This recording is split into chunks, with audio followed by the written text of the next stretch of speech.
My Lords and members of the House of Commons, my government will govern in service to the country. My government's legislative programme will be mission-led and based upon the principles of security, fairness and opportunity for all. Stability will be the cornerstone of my government's economic policy. Okay, you're just making stuff up now. The chaos has begun. Labour will fast-track plans to grant asylum to 90,000 migrants earmarked for Rwanda. Retards. Now, before I get into any heated rhetoric, for those who don't know, let me give you the cliff notes to what Rwanda has to do with all of this. If you know this stuff already, feel free to skip to this timecode on screen for the rest of the video. The Rwanda scheme under the now former Tory government was meant to be the answer to stopping illegal immigration that had been occurring for the last few years across the English Channel.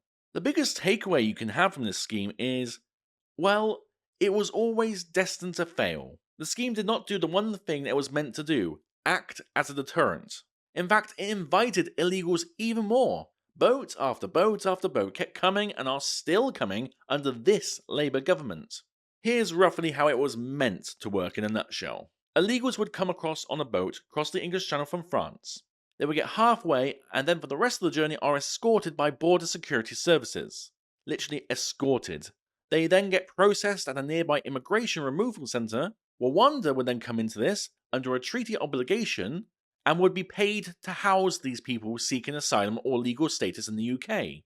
But as part of this new treaty, instead of becoming UK citizens, they would become Rwanda citizens, therefore basically becoming a circle, going from France to UK, from UK to Rwanda. This was the Tories' answer to deportation. Of course, there is far more to it, but this is just the gist of the idea. The scheme was doomed to fail from the beginning for several reasons. Firstly, in order to stop illegal movements, you cut it off at the source, not after the fact. Any deportation measures should only be for after you have tried to stop them crossing at the point of incursion, but for whatever reason have slipped through the net somehow. Deportation should never be your first priority. Stopping them at the source is the first priority. Secondly, the scheme costs approximately £500 million. Let me say that again. £500 million. And the Tories still wonder why they weren't trusted on immigration during this election. People didn't vote for Labour. They voted the Tories out. There is a difference. Now, I could break down the costing of what £500 million will get you if spent wisely, but I've been researching a little bit and it's quite evident why this situation has become such an issue. It has very little to do with liberal policies or wokeness. This time, it has everything to do with money, unfortunately. Current border security is being handled privately. Yes, you heard me, not by the government. A private outfit currently has a 10-year contract with the UK government, a company called Mitty Care and Custody. Their own website boasts about having the largest provider of immigration removal centre management and operations and secure escorting services in country and overseas for the Home Office, caring for over 1,300 detainees. I'm sorry, this is something to be proud of? It's the level of income these companies get. That is why immigration is in such a show right now. And it will continue to be while they still get money. But moving back to present issues. As early as this week, Yvette Cooper, the Home Secretary, is expected to announce legislation that will enable immigration caseworkers to start processing the asylum claims of people who had been threatened with removal to Rwanda after entering the UK illegally. The Refugee Council, a UK-based charity, estimates that around 60,000 of the 90,000 people will be granted asylum, given the profile of the countries from which most of them came. What does that mean? Given the profile of some countries, they are here illegally.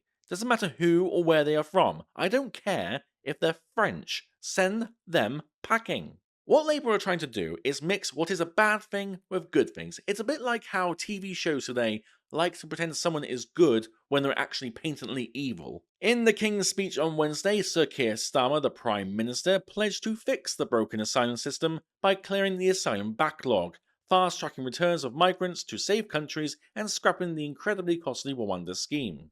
This is a clear demonstration of what I'm talking about. It says all the right words, but this version of fixing the broken system involved making everyone who is illegal, legal. That's not fixing it, is it? That's turning this country into what the now Republican nominee for vice president said, into an Islamic state of sorts due to the location where most of these people have come from. In the UK, just one additional thing. I was talking with a friend recently, and we were talking about, one of the big dangers in the world, of course, is nuclear proliferation, though, of course, the Biden administration doesn't care about it.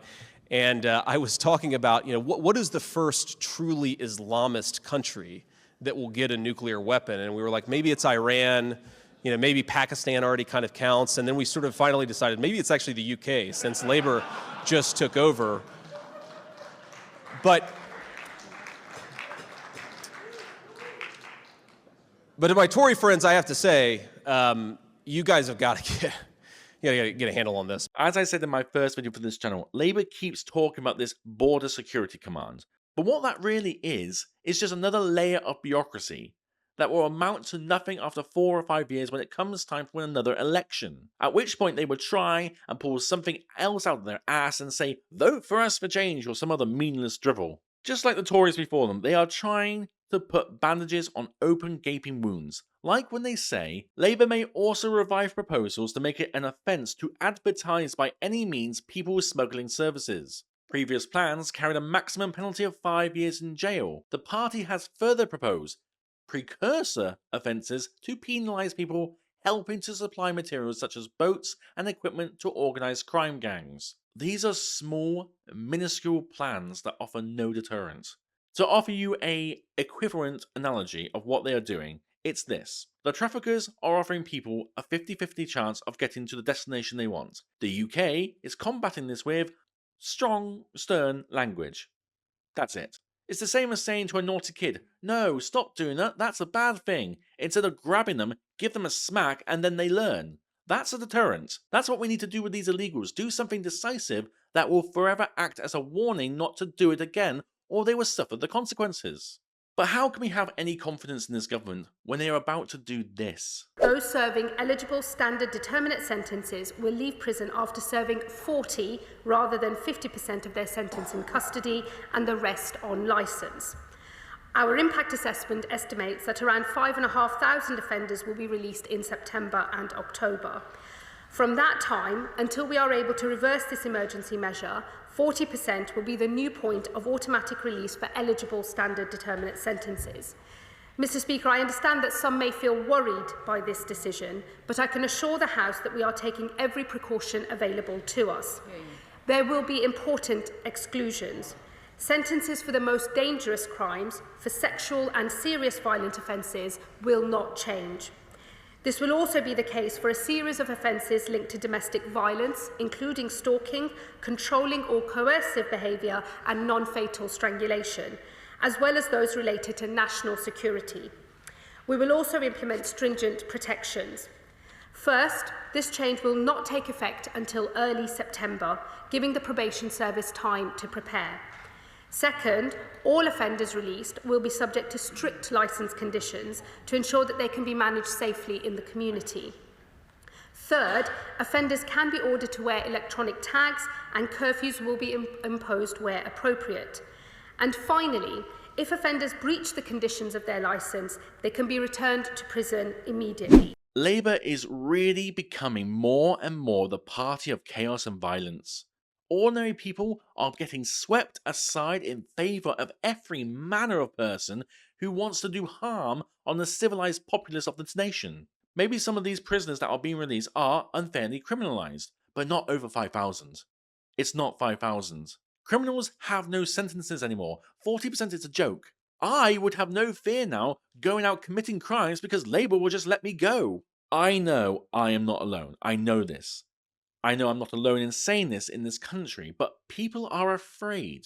They are afraid to speak their minds. Afraid, especially now, as this recent King's speech is set to deliver more censorship laws against free speech online.